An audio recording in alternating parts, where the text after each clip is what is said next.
আন্দোলনের আছে মাস খানেক ধরেই ফুটছে পদ্মা পার। কাঁটাতার পেরিয়ে সে উত্তাপ এপারকে না ছুলেও উদ্বেগ ছড়িয়েছে এপারেও। বাংলাদেশের সরকার পতনের পর ভবিষ্যতের আন্তর্জাতিক সম্পর্ক থেকে ভারতের আর্থসামাজিক অবস্থানে কি প্রভাব পড়বে সেই নিয়ে চর্চায় আম জনতা।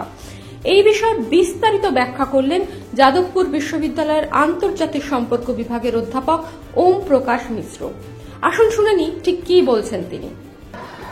বাংলাদেশে যে উদ্ভূত পরিস্থিতি সেটা বাংলাদেশের আভ্যন্তরীণ রাজনৈতিক বিভিন্ন ঘটনাবলীর একটা সম্মিশ্রণ এবং যেটা অস্থিরতার একটা চূড়ান্ত পর্যায় আমরা দেখেছি।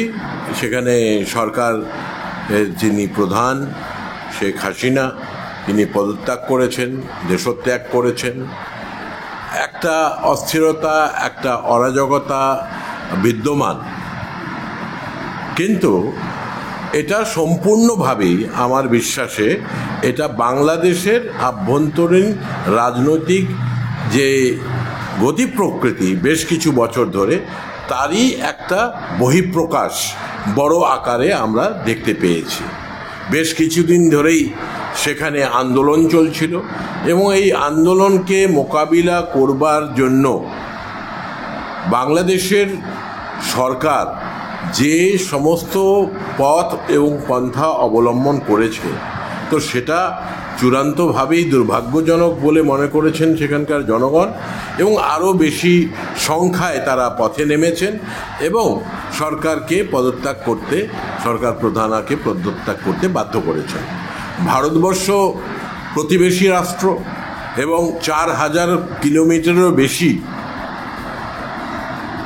বিস্তীর্ণ সীমানা রয়েছে ভারতবর্ষের সঙ্গে। আমাদের অনেকগুলি অঙ্গরাজ্যগুলির সঙ্গে বাংলাদেশের সীমানা রয়েছে। আমাদের পশ্চিমবঙ্গের সঙ্গে তো অতি অবশ্যই রয়েছে, উত্তর পূর্ব ভারতের রাজ্যগুলির সঙ্গে রয়েছে এবং বাংলাদেশের সঙ্গে আমাদের বিস্তীর্ণ ভাবে দেখতে গেলে সামাজিক স্তরে, অর্থনৈতিক স্তরে এবং রাজনৈতিক স্তরে আমাদের একটা সম্পর্ক রয়েছে। এই জায়গাকে কেন্দ্র করে অতি অবশ্যই বেশ কিছু প্রশ্ন ওঠাটা অস্বাভাবিক নয় যে ভারতবর্ষে কী প্রভাব পড়বে। আমি নিজে মনে করি ভারতবর্ষের উপর এটার বিশেষ কোনো প্রভাব পড়বে না।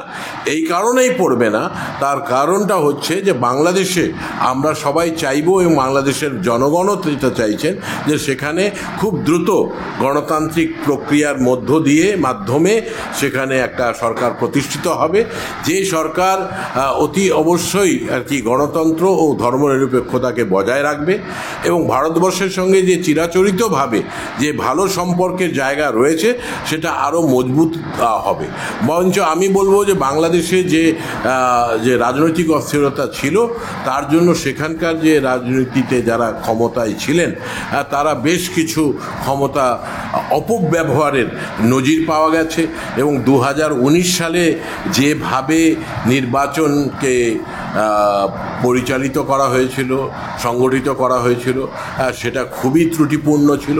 এমনকি 2024 সালে নির্বাচনে মাত্র 40% মানুষই ভোটদান করেছেন। যারা মুখ্য বিরোধী রাজনৈতিক দল তারা অনেকেই পার্টিসিপেট করেননি, তাদের অনেকেই জেলে ছিলেন। এখন বাংলাদেশে একটা নর্মালাইজেশন প্রক্রিয়া শুরু হবে বলে আমি মনে করি, কিন্তু মাঝখানে যে অস্থিরতাগুলি রয়েছে সেগুলিকে দিকে দেখলে দেখাই যাবে যে বেশ কিছু অপ্রত্যাশিত ঘটনা ইতিমধ্যে ঘটেছে।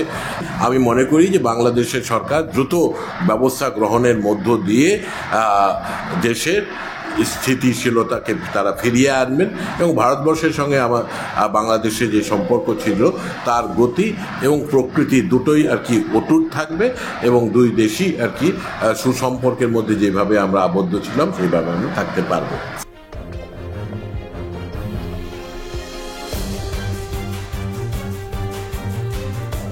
চীন ও পাকিস্তান কি কোনো রকমভাবে সুবিধা পেতে পারে? দেখুন, চীনের একটা বিশাল বড় জায়গা তারা কিন্তু বাংলাদেশে তাদের রয়েছে, বিশেষ করে অর্থনৈতিক কারণে, আর বিশেষ করে বিশাল বড় বড় ইনফ্রাস্ট্রাকচার প্রজেক্টের কারণে। এবং এই ক্ষেত্রে চীন শুধুমাত্র বাংলাদেশে নয়, সাউথ এশিয়ার অন্যান্য দেশগুলির সঙ্গেও আর কি তারা নানাবিধভাবে এবং নানা রকমভাবে বড়ভাবে তারা কিন্তু ইতিমধ্যে যুক্ত রয়েছে। আর ভারতবর্ষ আমরাও যুক্ত রয়েছি, কিন্তু এই ঘটনাকে সরাসরি আর কি চীনের সঙ্গে যুক্ত করে দেখাটা উচিত হবে না। ভারতবর্ষ এবং চীন, আমি দুটো দেশের ক্ষেত্রেই এই কথাটা অনেকাংশেই প্রযোজ্য। দুটো দেশেরই স্বার্থ থাকে এবং দুটো দেশই তাদের স্বার্থগুলিকে অক্ষুণ্ণ রাখবার জন্য বেশ কিছু ব্যবস্থা আদি গ্রহণ করে, এবং সেই দিক দিয়ে দেখতে গেলে চীনের প্রভাব বা বাংলাদেশের উপর রয়েছে, এবং বাংলাদেশ এবং চীনের মধ্যে ভালো সম্পর্ক রয়েছে। সেটা এখন না, বেশ কিছু বছর ধরে, প্রায় 2 দশকেরও বেশি সময় ধরে সেটা রয়েছে, এবং সেটা কিন্তু আমি মনে করি যে অক্ষুণ্ণই থাকবে, অব্যাহত থাকবে। কিন্তু এই সাম্প্রতিক ঘটনাবলীর সঙ্গে যে তার সম্পর্ককে যোগ করে দেখা এবং তার উপর ভিত্তি করে সেই সম্পর্কটা বড় আকার ধারণ করবে, এটা আর কি আমি মনে করি যে খুব সিম্পলিফিকেশন হবে, সরলীকরণ করা হবে। কারণ কি ভারতবর্ষেরও স্টেক রয়েছে, এবং ভারতবর্ষের অনেকে মনে করতে পারেন যে আওয়ামী লীগ যারা নেতৃত্বে ছিলেন তাদের সঙ্গে ভারতবর্ষের সম্পর্ক ভালো ছিল, কিন্তু এরকম মনে করার কোনো কারণ নেই যে পট পরিবর্তন যখন বাংলাদেশে হবে তখন ভারতবর্ষের সঙ্গে সেই সম্পর্ক জায়গাটা আর কি নষ্ট হয়ে যাবে। অতি অবশ্যই হবে না বলে আমি বিশ্বাস করি। কেন কি এই রাজনৈতিক ক্ষমতা কাদের কাছে রয়েছে তার থেকেও বড় জায়গাটা হচ্ছে ভারত বাংলাদেশের সম্পর্ক, আর সেই সম্পর্কে উভয় দেশই এক অপরের উপর নির্ভরশীল নানা রকমভাবে, এবং তাই জন্য বাংলাদেশে এমন কোনো সরকার প্রতিষ্ঠিত হবে না যারা ভারত বিরোধী একটা অবস্থান গ্রহণ করবে।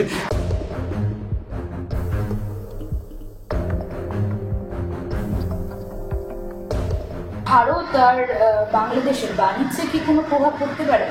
ভারত এবং বাংলাদেশের বাণিজ্যের নানা দিক রয়েছে, এবং ভারতবর্ষ নানাভাবে আর কি কনসেশনাল রেজিম বাংলাদেশের জন্য তৈরিও করেছে।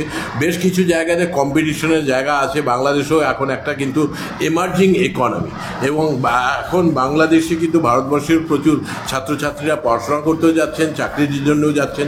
বাংলাদেশের সাধারণ নাগরিকরা আমাদের কলকাতায় বলুন বা উত্তর পূর্ব ভারতে বা এমনকি ভারতবর্ষের অন্যান্য অংশে তারা as a tourist, as a business man তারা ভ্রমণ করছেন।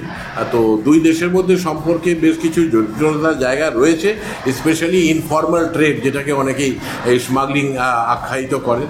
অনেক সময় সাপ্লাই আর ডিমান্ড এটার কনটেক্সটে আর কি বেশ কিছু অসুবিধার সৃষ্টি হয়, বিশেষ করে সিজনাল যেগুলি প্রোডাক্ট রয়েছে বা বেশ কিছু ভেজিটেবল, আর এর সঙ্গে সঙ্গে অবশ্য ক্যাটেল মুভমেন্টের কনটেক্সটে বরাবরই একটা সমস্যা রয়েছে। এত বিশাল বড় একটা সীমান্ত, 4000 কিলোমিটারের বেশি, সেখানকার রক্ষণাবেক্ষণ এবং বিএসএফের ভূমিকা এবং অপর প্রান্তে বাংলাদেশের সীমান্তরক্ষী বাহিনীদের ভূমিকা, এই দুটো নিয়ে বেশ কিছু অসন্তোষের জায়গা মাঝে মাঝে চিত্রিত হয়। তো সার্বিকভাবে আর কি ভারত এবং বাংলাদেশের সম্পর্কের যে ভালো দিকগুলি রয়েছে সেটাই আর কি বড় করে প্রতিষ্ঠিত হবে, এবং যেগুলি অসুবিধার জায়গাগুলি রয়েছে সেগুলিতে হয়তো দ্রুত সমাধান তো কোনোভাবেই সম্ভব অনেক ক্ষেত্রে হয়ে ওঠে না। কিন্তু ভারত এবং বাংলাদেশের সম্পর্কের যেই জায়গাগুলি পূর্বে ছিল, আজকে থেকে 30 বছর আগে, 40 বছর আগে, ওই জায়গা থেকে আমরা অনেকটাই সরে এসেছি। দুটো দেশের মধ্যে যে সম্পর্ক, সেই সম্পর্কের যে বুনিয়াদ এখন অনেক বেশি ব্যাপকতা লাভ করেছে, গভীরতা লাভ করেছে, এবং দুই দেশের মানুষই চাইছেন যে আমাদের সম্পর্কটা ভালো থাকুক, অটুট থাকুক।